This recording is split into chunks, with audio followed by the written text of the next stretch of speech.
बैठक आज त्या ठिकाणी निश्चितपणे झाली. मुंबईतल्या माझ्या सर्व प्रमुख पदाधिकारी नेत्यांजवळ बसून एक आम्ही शॉर्टलिस्ट तयार करण्याचा प्रयत्न त्या ठिकाणी केलेला आहे. आज रात्री उशिरा, कारण दादा आज पुण्यामध्ये आहेत, त्यांच्याजवळ मी बोलेन. प्रफुल्लभाई पण मुंबईमध्ये आहेत, त्यांच्याजवळ बोलेन.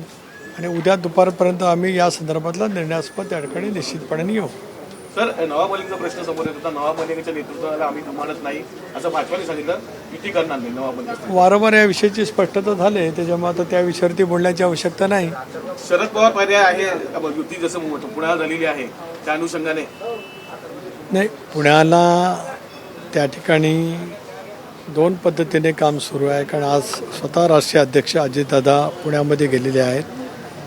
त्यामुळे तिथला संदर्भातला निर्णय तसं अगोदरच माननीय मुख्यमंत्री महोदयांनी घोषित केलं की पुणे शहरात, पिंपरी चिंचवड शहरामध्ये शिवसेना आणि राष्ट्रवादी काँग्रेस पक्षच प्रबळ पक्ष असल्यामुळे भारतीय जनता पक्ष आणि राष्ट्रवादी काँग्रेस पक्ष हे दोन पक्ष प्रबळ त्या ठिकाणी असल्यामुळे आम्ही जर काय युती त्या ठिकाणी केली तर विरोधकांना आयतेच उमेदवार त्या ठिकाणी मिळू शकतात.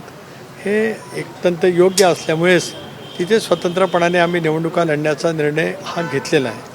भारतीय जनता पक्ष स्वतंत्रपणाने निवडणुका लढेल, राष्ट्रवादी काँग्रेस पक्ष निवडणूक स्वतंत्रपणाने लढेल.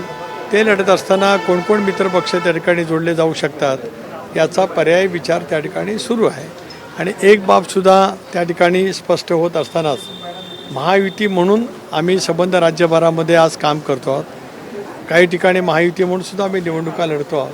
त्यामुळे महायुतीच्या हिताला बाधा येणार नाही अशा पद्धतीने आम्ही निवडणुका त्या ठिकाणी निश्चितपणाने लढू. मी सांगितलं ना की आज आता आम्ही माझ्या प्रमुख सहकाऱ्यांच्याजवळ बसून काही पहिल्या टप्प्याच्या यादीच्या निष्कर्षापर्यंत पोचलेलो आहोत. आज रात्रीपर्यंत किंवा उद्यापर्यंत या संदर्भातला अधिकृत माहिती माझा आणि आशिष शेलारांचा संपर्क चालू आहे, त्यावेळेला कळेल. नाहीतर मग उद्या संध्याकाळी किंवा परवापर्यंत आम्ही या संदर्भातला निर्णय घोषित करू. सर, पुण्यामध्ये दोन्ही राष्ट्रवादी एकत्र आल्यात, त्यामुळे प्रशांत जगताप यांनी राजीनामा दिला. आता ते काँग्रेसच्या वाटेवर आहेत. राष्ट्रवादीकडून प्रयत्न होणार का त्यांना आपल्याकडे घ्यावं? नाही, त्यांनी ज्या मुद्द्यावरती राजीनामा दिला आहे त्या मुद्द्यामध्ये राष्ट्रवादी काँग्रेस पक्षावर युती होते म्हणून त्यांनी राजीनामा दिला आहे. त्यामुळे आता आम्ही त्यांना बोलवण्याचा प्रश्न उद्भवतच नाही. आपण हा प्रश्न विचारणं इतकं अप्रस्तुत आहे. आपण वारंवार कालपासून हे दाखवतात की प्रशांत जगतापांचा राजीनामा कशामुळे, तर राष्ट्रवादी काँग्रेस पक्षाबरोबर आदरणीय पवारसाहेबांच्या राष्ट्रवादी काँग्रेस पक्षाची चर्चा सुरू आहे. या संदर्भात त्यांनी राजीनामा दिला असल्यामुळे आमच्याकडे बोलवण्याचा प्रश्न उद्भवतच नाही. काँग्रेसमध्ये जातात, कुठे जाऊ द्या, त्यांचा अधिकार आहे. लोकशाहीमध्ये प्रत्येकजण कुठे जावं हा प्रत्येकाचा अधिकार त्या ठिकाणी आहे. आम्ही त्यांना बोलवण्याचा प्रश्न अजिबात उद्भवतच नाही.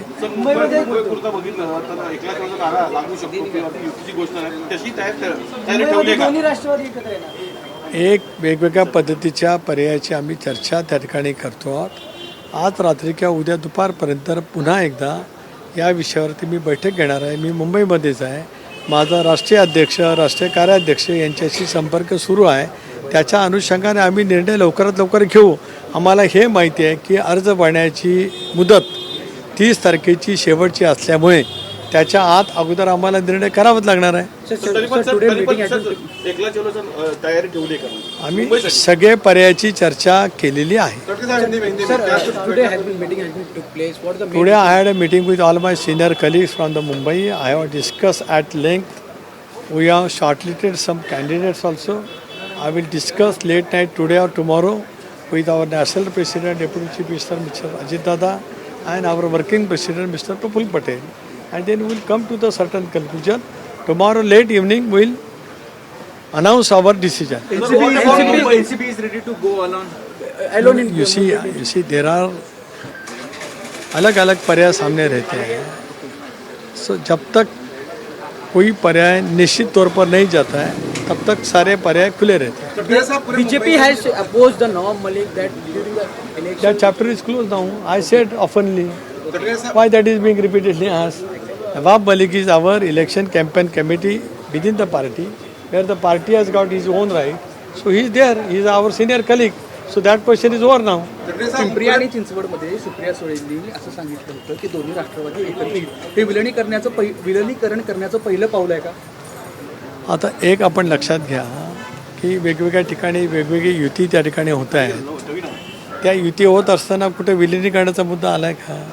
काल त्या ठिकाणी उद्धव बाळासाहेब ठाकरे आणि राजसाहेब ठाकरे यांनी युतीची घोषणा केली, म्हणजे विलिनीकरणाचा मुद्दा आला का?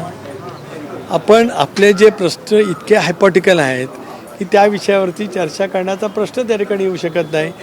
युती करणं, निवडणुकीला सामोरं जात असताना नगरपालिकेच्या निवडणुकीमध्ये सुद्धा स्थानिक पातळीवरती वेगवेगळ्या पैकी युतीसुद्धा त्या ठिकाणी अधिकृत चिन्हावरती झाले आणि अनेक ठिकाणी परिवर्तन आघाडी, विकास आघाडी, नागरी आघाडी, शहर विकास आघाडी अशा पैकी त्या ठिकाणी झालेल्या आहेत. याचा अर्थ काय विलिनीकरण होतं अशातला काय भाग नाही.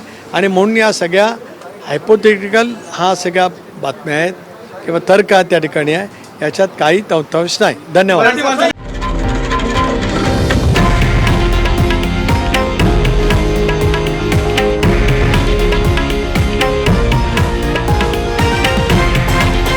हे आहे देशातील नंबर 1 न्यूज नेटवर्क आणि आपण पाहत आहात TV9 मराठी, एकमेव.